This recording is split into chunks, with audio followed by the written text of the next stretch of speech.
Handwriting is taught in schools throughout the world. Letter forms are a vital medium of communication, simple, concise, and also an intensely personal means of expression. In the East, letter forms are built with a brush. Calligraphy is still a widely practiced art, and the same form serves for both painting and writing.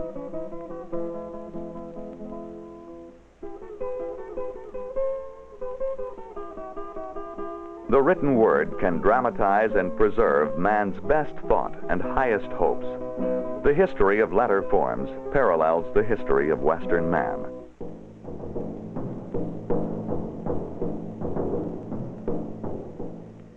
Throughout Europe in the 1st century, Roman hammers chiseled inscriptions on monuments to conquest, establishing the capital letters. In the 4th century, monks in Europe and Ireland elaborated the fluent uncial letter forms for their painstaking manuscripts. 400 years later, the Carolingian minuscule made room for increased communication. It would evolve into today's lowercase letters. The first movable type forms owed little to the new technology of printing. Instead, they mirrored their contemporaries in architecture and the arts. This page from Johannes Gutenberg's Bible is printed in textura, or black letter.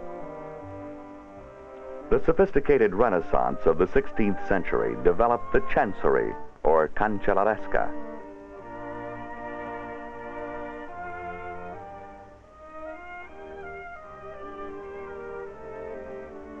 Its beauty of expression and proportion is equal to the other superb achievements of art and architecture during the Renaissance.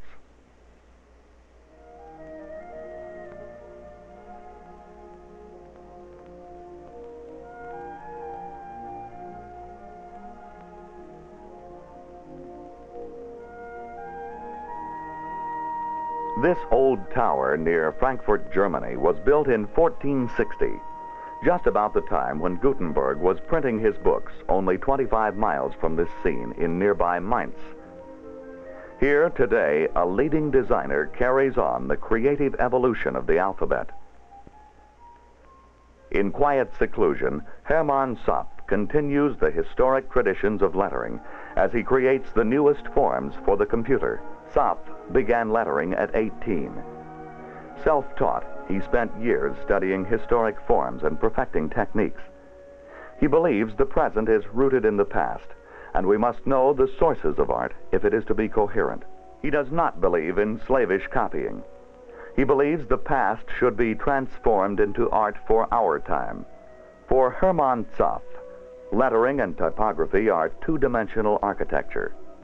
Letters, Zapf reasons, must communicate a text to the reader by the harmony of their proportion, the grouping of their lines, and the balance of their contrasts.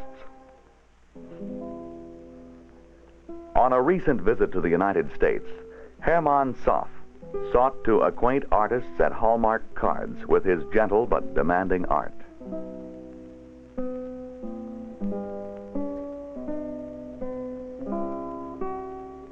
I was experimenting a long time to find an ink which is black enough and also makes sharp hairlines, which I wanted especially for very small letters. The bottled inks cannot be manipulated as well as ink prepared with an ink stick. The shellac dries too quickly on the pen, and after a few letters you have lost your sharp hairline. To prepare the ink takes only a few minutes. Drop some rainwater on a sumi, as it is called in Japan. You get it in art stores. but use only the matte Chinese ink stick. The Japanese ink sticks, which you can buy everywhere, are not as good for our purpose.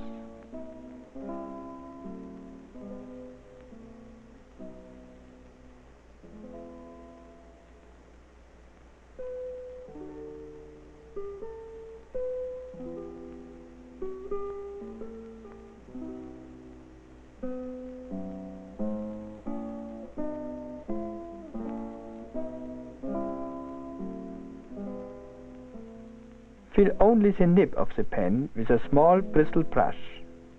This way, while you are filling your pen, you are also cleaning it.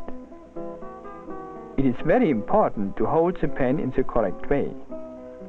I started out lettering by myself about 30 years ago, using only books by Edward Johnston and Rudolf Koch as a study guide. I lost nearly 2 years trying to get good and precise forms by holding my pen in the wrong way. I was holding it too flat. Here you can see it. If you hold the pen at the wrong angle as such, you have very heavy letter forms without elegance. Hold the pen straighter, like now, and you get a much better, firmer control of the pen in your fingers.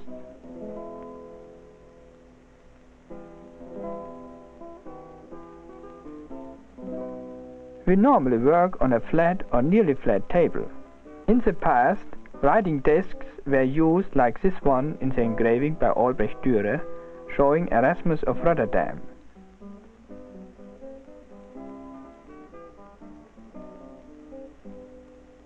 Of course, this is also a question of pressure, but I want to wait until a little later to talk of this.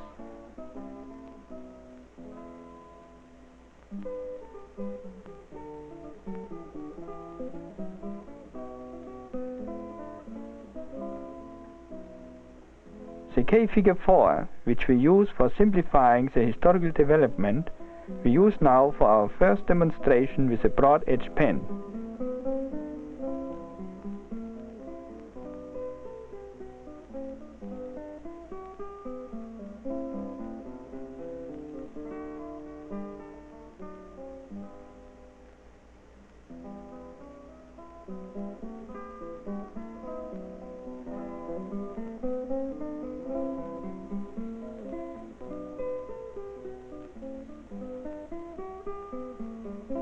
You have to hold the pen in this way to get the horizontal line a little thinner than the vertical stroke.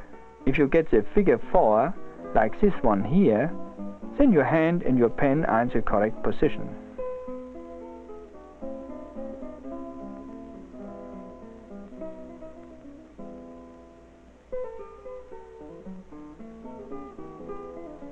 Here are the bad forms.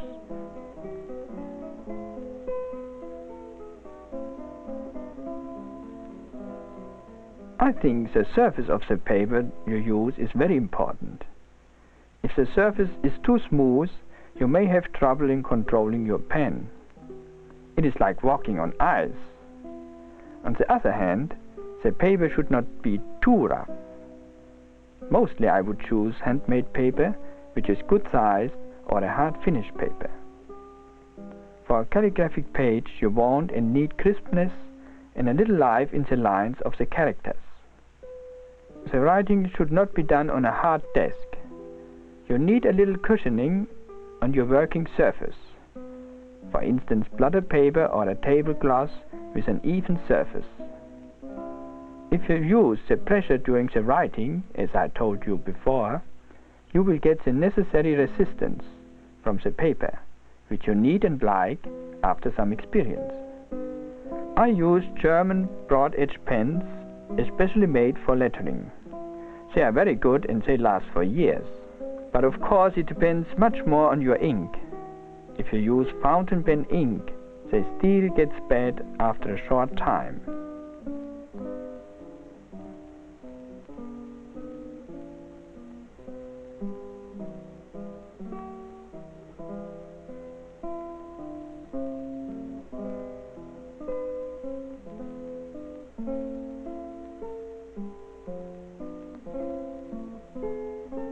If you need extreme sharpness, You can polish the nib of the broad-edged pen on an Arkansas oil stone. It is not only important to change the angle in holding the pen, but also to use your pen like you would play a piano. It is a matter of applying pressure in different parts of the letter. You start with pressure, take it away in the middle of the stem, and give again pressure at the bottom of the character. Do you see the difference?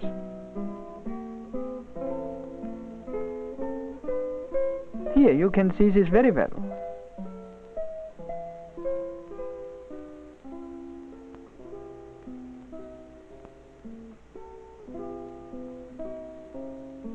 If you have your pen really under control, you can manipulate and handle this tool like a master. Here are a few demonstrations of changing the movement of the pen while you build the letters. The horizontal arm of a capital letter, E or F, you can make with one movement. You change the pressure on the nib of the pen as you begin by starting the horizontal stroke to the lower left part of the nib. Then give extra pressure and turn 90 degrees into the vertical direction, and you end with a serif. You must do this in a flowing movement, of course. For commercial use of your lettering, for ads, headlines, or book designing, you must sometimes refine your letters a little, but retouch only as little as possible to get good results. The retouching with white watercolor should only be used in the commercial sense. This is a good close-up.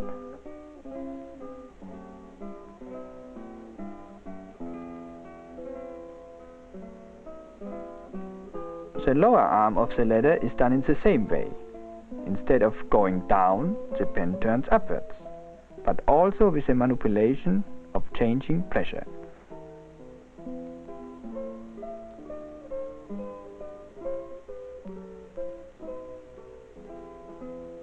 And I must say, I follow no rules for height of lowercase letters in proportions to the pen used. You see, if you manipulate the pen as I do, you want not to be forced in a system. One should be more flexible and less dogmatic in these things as in design work and in typography. I think all depends on what you want to have.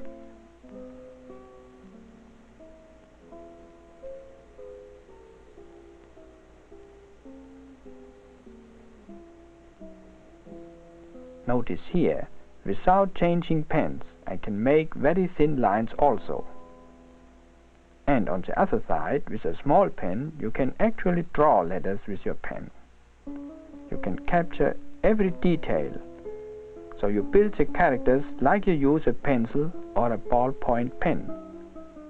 But you will find out that you can save a lot of time in using a broad-edged pen instead of a pointed brush in designing letters, as normally it is done in studios and advertising agencies.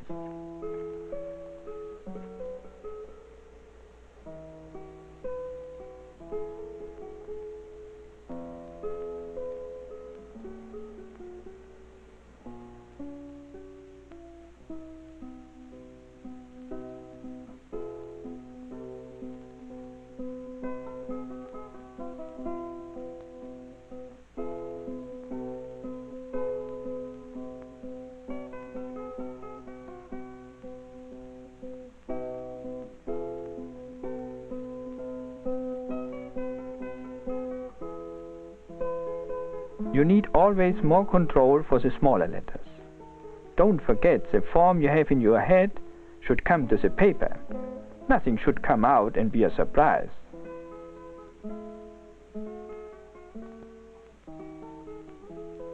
Like people, you find in letter forms fat and bold characters, along with thin and slim characters.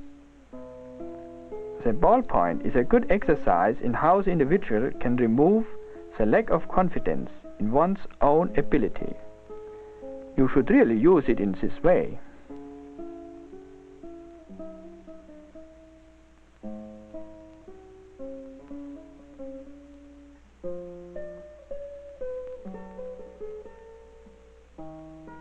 Maybe I'm going a little too far away from calligraphy with a broad-edge pen, but the ballpoint is also a good tool if it is used in the right way.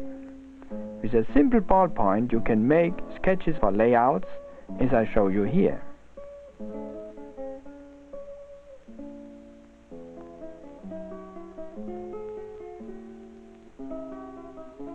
Besides this, if you normally use a ballpoint in your handwriting, you can make a nice calligraphic effect with initials.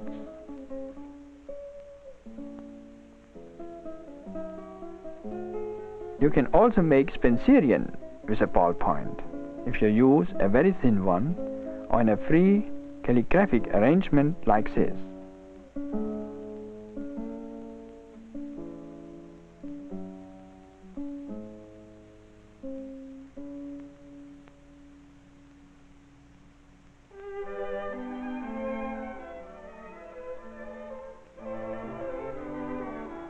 Of the many designers of alphabets in this century, Hermann Zapf has emerged as one of the most original. Besides his calligraphic work, he is a noted book designer. He has prepared essential research to develop new kinds of phototypography that work coherently with computer programs. His knowledge of historical forms is as intensive as his participation in the newest typographic developments. His elegant designs reflect the mood of our age as thoroughly as do modern art, architecture, and science. We no longer erect Greek temples, Gothic cathedrals, or Renaissance villas. Our architecture, we say, is modern. Similarly, in letter forms, Zapf has attempted to create simple, distinct structures without historical accessories, without false pretenses. Structures that are designed to serve a purpose humanly, that are modern without being modish. The result is designs with the clear look of our century about them. Our problems differ radically from those of artists in the past. Aesthetically and technically, we must seek new solutions. A communications satellite takes no notice of national boundaries, nor does the written word. Craftsmen such as Hermann Zapf, part of a worldwide community of artists, see in their profession the vital need to understand the human problems of today and tomorrow. Speaking of that tomorrow, in a recent lecture at Harvard University, Zapf said, "Photo composition and computerized composition are already with us. Designing types and letters for the new technology will increasingly involve mathematics and the laws of electronics. The special needs of computerized reading machines must be met in developing new letter forms. Tradition and progress must be logically united." Does the new technology mean the serious lettering artist will be dispensable? No. The alphabet remains.